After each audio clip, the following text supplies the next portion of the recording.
থেকে বের করে এলাম রাষ্ট্র কাঠামো মেরামতের রূপরেখা 31 দফা। ক্ষমতায় যাবার পরে 15 দিনের মধ্যে 2 দল মারামারি শুরু করেছে।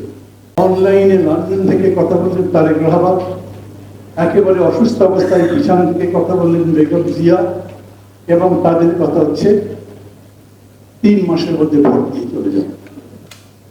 মানুষ খুবই অসন্তুষ্ট হয়ে বলল, রক্তের দাগই শুকায়নি এখনই ক্ষমতা চান।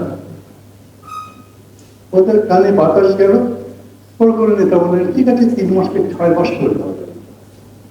মির্জা ফখরুল ইসলাম আলমগীর সজ্জন বলে পরিচিত, বিবেচক বলে পরিচিত, পরে দেখলাম উনি বললেন যৌক্তিক সময় দেব, সংস্কারে। গতকাল সাংবাদিকরা তাকে প্রশ্ন করেছে যৌক্তিক সময় মানে কি, কতখানি হলে যৌক্তিক সময়?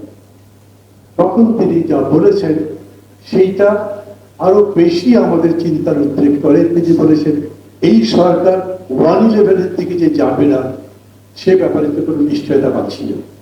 এর মধ্যে 1-11 ছায়া পাচ্ছি এই সরকারের মধ্যে।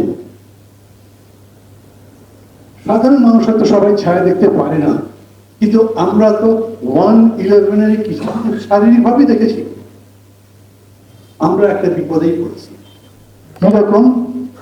আমরা খুবই আশাবাদী, এত বড় আত্মত্যাগ, এত জীবনদান, এরপরে এই দেশ বদলাবে না তো কবে বদলাবে? এবং সেই বদলাবার জন্য দায়িত্বে এখন আছে এই অন্তর্বর্তী সরকার। এই অন্তর্বর্তী সরকার বলেছেন তার প্রধান যে তিনি সংস্কার করবেন, এবং সে সম্পর্কে কথা বলেছেন অনেকগুলো। খেয়াল করে দেখবেন উনি শিক্ষা, স্বাস্থ্য, কৃষি, শিল্প সব ব্যাপারে বলেছেন, কিন্তু রাজনীতিকে সংস্কারের কথা বলেননি। আমরা যে রাষ্ট্র সংস্কারের কথা বলছি, এই রাষ্ট্র সংস্কারের কথা বলেননি। ওই ব্যাপারে জিজ্ঞেস করলে ইনি বলেছেন, একটা তো বলেছেন যে শিক্ষার্থীরা তার নিয়োগকর্তা, কিন্তু একটু বিনয় করার মতো, এর বেশি এটার খুব মিনিং নাই। তারপরে বলেছেন জনগণ যখন বলবে তখনই করে যাবো। জনগণ তার ওরকম করে করতে পারবে না, তারা একদিন কি পল্টন ময়দানের সাথে লড়াই বলবে না এখন সময় হয়েছে আপনি চলে যান। এটা একটা প্রক্রিয়া থাকতে হবে। তারপরে আবার বলেছেন এটা রাজনৈতিক সিদ্ধান্তের ব্যাপার। সেই রাজনৈতিক সিদ্ধান্তের ব্যাপারে যদি আসে, আমরা এখানে যতজন বক্তৃতা করেছি সবাই একটা জাতীয় ঐক্যমত্যের কথা বলেছি। এই ব্যাপারে ঐক্যমত্য হবে। আমি আপনাদের নিরাশ করতে চাই না, আর বেশি আশাবাদী বা নিরাশ করবার প্রশ্ন নয়। আজকে এখন আমি এটা ইন্টারনেট থেকে বের করে এলাম রাষ্ট্র কাঠামো মেরামতের রূপরেখা 31 দফা। মানে এটা কিন্তু আমরা সবাই যারা যুগপৎ আন্দোলন করেছি তারা মিলে 31 দফা করেছিলাম।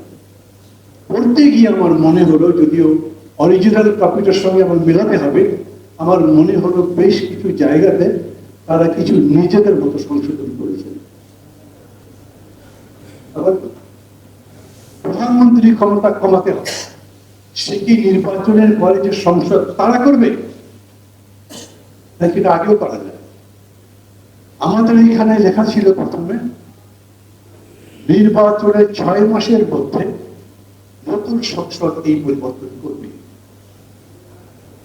আমরা তো 3 জোটের রূপরেখা দেখছি। বলেছি আপনাদের এরশাদ বিরোধী যে আন্দোলন হয়েছিল সেখানে 3 জোট মিলে একটা রূপরেখা তৈরি করেছিল রাষ্ট্রের গণতন্ত্র কিরকম করে নির্মিত হবে, এবং সব দিক স্পর্শ করেই যত সম্ভব কথা বলেছিলেন।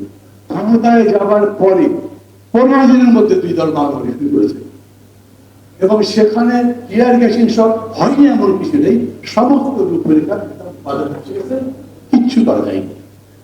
এবং তারপরে ঘটনাটা আপনারা জানেন হয়েছে কি, এখন কোন রাজনৈতিক দল বলছেন আমরা গিয়ে করবো, মানুষ বলছে দেখেছি তো তোমাদের কতখানি করবে।